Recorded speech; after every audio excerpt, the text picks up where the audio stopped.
All right, good afternoon, everybody. Welcome to your Valley News Now digital update. I'm Devin Fry, streaming live here on your smart TV, our website, Facebook page, YouTube channel, however you may be watching us. Thank you for continuing to make us part of your afternoon. We truly appreciate it. We're going to continue our coverage on the Twin Cities as the large-scale fraud investigation in Minnesota continues. A Minneapolis home health care owner faces 8 felonies for allegedly defrauding Minnesota's Medicaid program out of more than $3.2 million.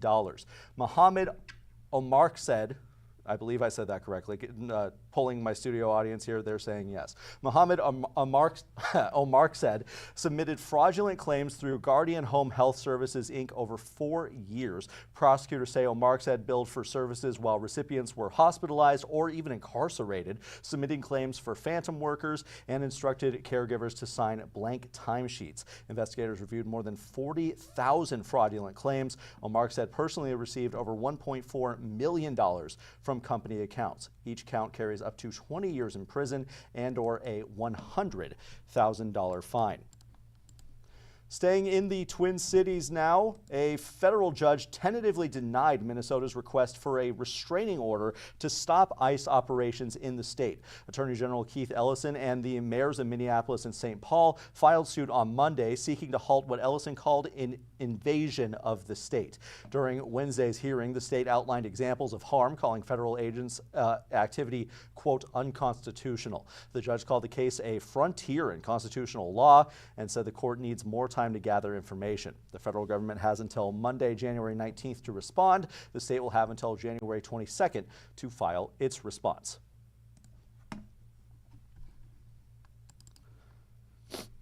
And continuing on the ICE side of things, U.S. Reps Angie Craig and Kelly Morrison have signed onto articles of impeachment against Homeland Security Secretary Kristi Noem.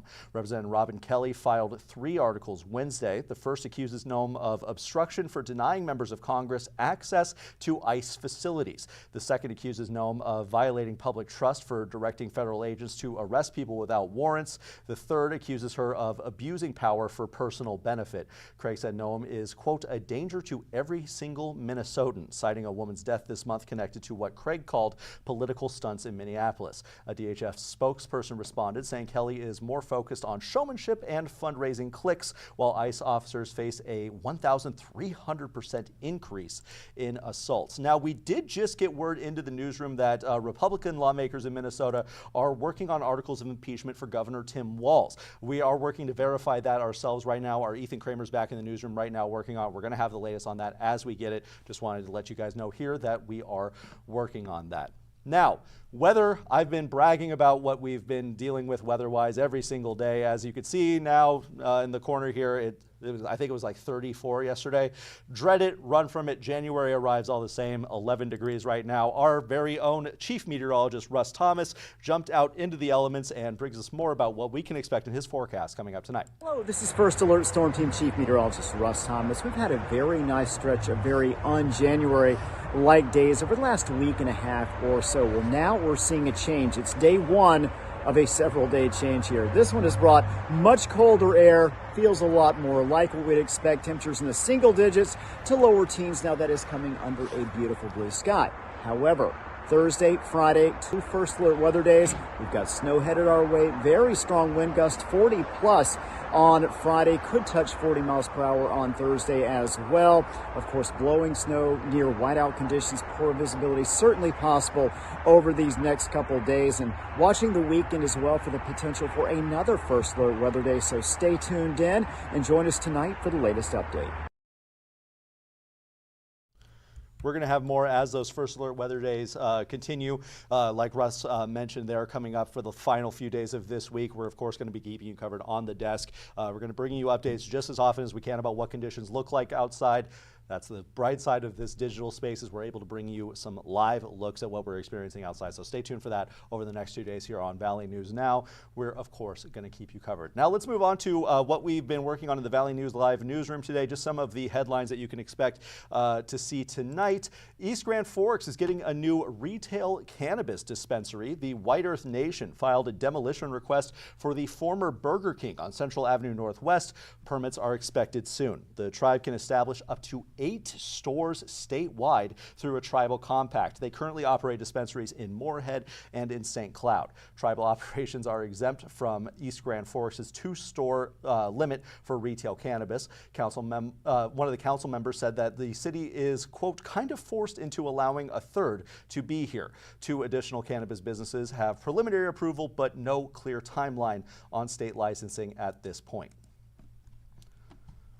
Couple court filings that we have today. A 19-year-old Jamestown woman faces a felony charge after police say she had sexual contact with a 14-year-old boy. Valerie Ray Mann was charged Tuesday with gross sexual imposition. Police were called to a home Monday night after a mother reported catching Mann with her 14-year-old son. Mann admitted to police that she did have sex with the teen. The 14-year-old told police that he and Mann had sex on about 6 occasions since January 1st. Court documents indicate that Mann had been living with the family since July of last year. A preliminary hearing in this case is scheduled for February 4th. And a bizarre case out of Bemidji. A Bagley man is facing felony charges after Bemidji police say he intentionally defecated in a patrol car. Shalu Steeprock made his first court appearance Wednesday on charges including first-degree damage to property, fifth-degree drug possession, fleeing police, and obstructing legal process. Police arrested Steeprock on outstanding warrants. Officers found about 0.95 grams of fentanyl during a search. After being cleared at a hospital, he was placed in a patrol car. Officers say he told them they needed to use the bathroom and then defecated in the vehicle. The patrol car was marked as a biohazard and removed from service for professional detailing. Steeprock has an extensive criminal history, including pending cases for fleeing police, DWI, and assault. Let's look at what we have coming up tonight at 6. There's a new program in North Dakota aimed at providing addiction recovery services for teenagers, looking to help younger members of the community receive relief from drug or alcohol addiction. Valley News Now Jessica Bringy caught up to Harrison Prey from Valley News Live as he brings us this story tonight.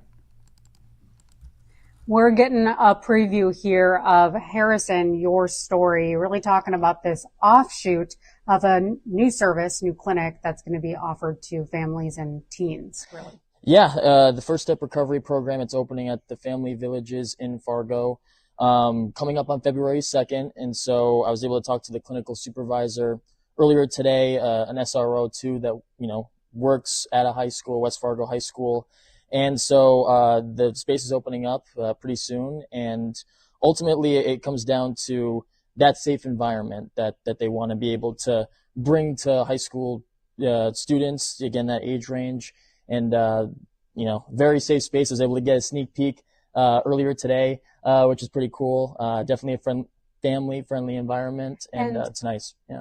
I know we were just chatting a little bit. There have been some drug issues recently, specifically in Moorhead, in schools. So why do you think this is a particularly timely opportunity for something like this to open up and potentially support families and teens going through the addiction crisis? I mean, we've been covering stories like this before, so it's perfect timing in that sense because they're able to, open this at the right time for them. Again, this is, talking to the clinical supervisor, she says that, this is the time where they're going through a lot of issues, whether it's drug issues, alcohol issues. So in that sense, it's very convenient in that sense and perfect time for them to open up. And I know you'll probably dive a little bit deeper into the cost of this coming up at what time tonight? 6 p.m. tonight. And most insurance cards, they're able to take it through there. But yeah, be covering this tonight at 6 p.m. Sounds good. Thank you so much, Harrison. Coming up tonight at 6, I dig into the Grand Forks Public School District as they face a $4.4 million budget deficit for this upcoming school year. Now, this is a list of all of these programs that are on the chopping block. Coming up at 6, I will tell you what those programs are and when final decisions will have to be made. Coming up tonight on Valley News Sports, the Fargo Force has the most local talent that they've ever had this season. Brooks Cullen and Bryce Mattern have the inside scoop coming up tonight on Valley News Sports. Full team coverage here on Valley News Now for what you can expect on the broadcast tonight. Be sure to stay tuned. We got you coming up at 4, 5, 6, and 10. Now, speaking on the sports front, as we heard from McKenna right there just a second ago, we do have some news for one of our area products who is calling it a career after a lengthy and prolific one. Detroit Lakes native Adam Thielen announced his retirement after 13 seasons in the NFL. Kind of expected news, but now it's official. Thielen made the announcement on Instagram earlier today, thanking supporters and mentors. The wide receiver spent 10 of his 13 seasons with the Minnesota Vikings. Thielen totaled nearly 8,500 yards and 64 touchdowns during his career. One of the highlights from my sports days was covering the Adam Thielen football camps that he would put on here locally. The kids just getting to see an NFL wide receiver made their day every single time. You got about 15 minutes now till Valley News Live at 4. We're going to go ahead and get a look at things and what they look like outside before you get ready to head out the door. Let's pull up North Dakota. Now, good news in North Dakota. Everything looks green for right now. Let's go ahead and pull up the camera so you can see what I'm talking about.